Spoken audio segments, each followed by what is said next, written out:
Hello, everyone, and welcome to Ask Pastor Sharon. And we have a question today from an anonymous caller. And remember, if you want to send your emails in anonymous, that is perfectly fine. So, our anonymous caller today says, every now and then I get overwhelming feelings of sadness and loneliness, even when nothing in my life is going wrong.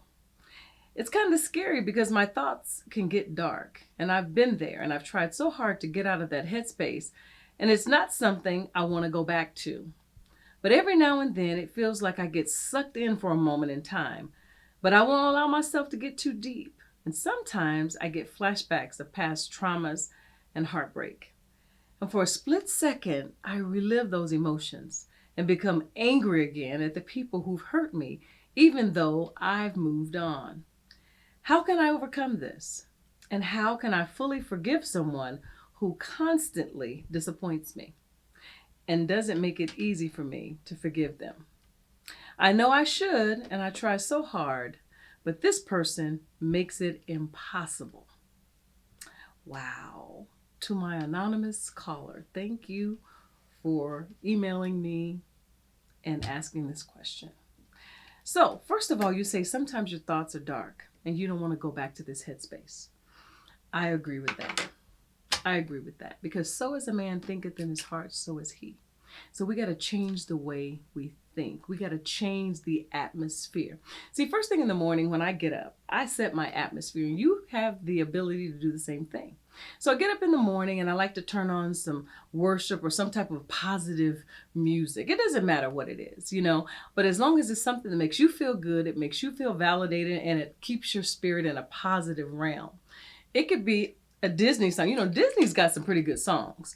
It's a brand new world. That's a good song, because it's a new world. So what I'm trying to do is get you out of the mindset of thinking in those dark paths. Because if you allow yourself to rehearse your pain, rehearse your trauma, then you'll stay in that vein. So you need to put on something positive to start your day.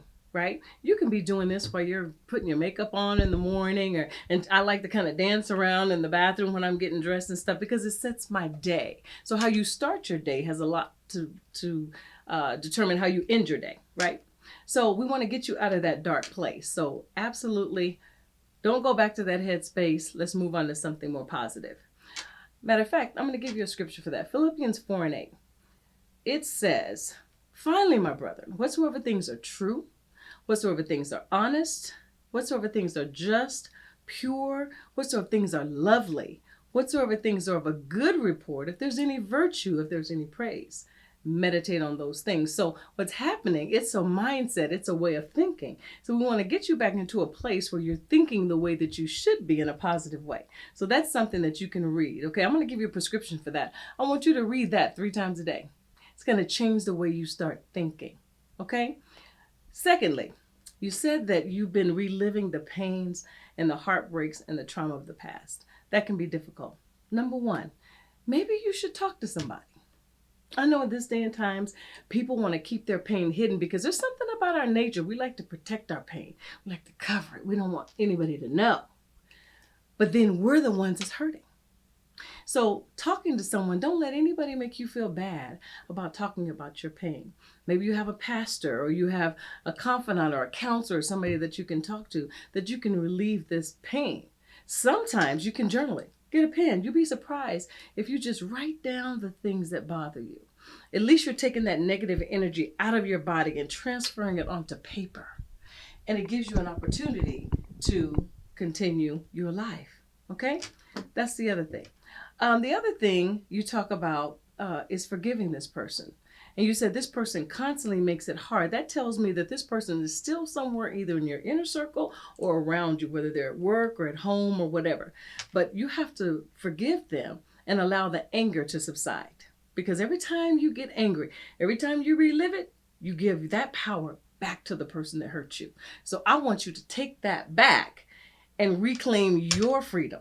Okay? We had a women's conference last weekend. It's called Get Your Life. And I'm telling you, you need to get your life.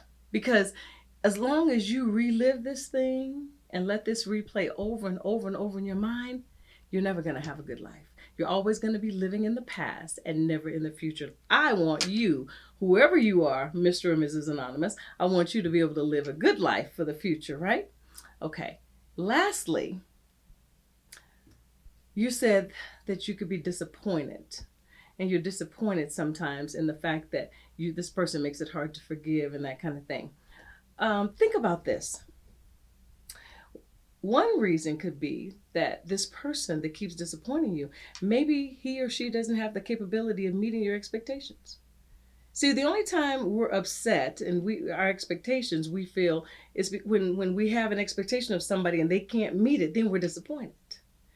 But maybe that person doesn't have it. Maybe nobody can give you what they don't have. Okay, you could be looking for love from this person, but if this person has never experienced love and they don't feel love is valid or relevant, they're not going to be able to give you what they don't have. So maybe your expectations of them is higher than what they're able to give you. So think about that, okay? Forgive them. Forgiveness is for you, it's not for them, because it's going to set you free, and that's what I want you to know. So what I want you to do is release yourself. Accept this person for who they are today with no expectation that they'll change tomorrow. Okay? Mr. and Mrs. Anonymous, thank you so much for writing in. And so remember, I want you to subscribe. Subscribe to this channel. Ask Pastor Sharon at gmail.com. Send in your questions. Ask Pastor Sharon at gmail.com. Hit the button, subscribe, subscribe, subscribe. Thank you so much for tuning in. I can't wait to see you next week. You take care, and remember, whatever you do, you know it, say it with me. Do it with class. I love you. Be blessed.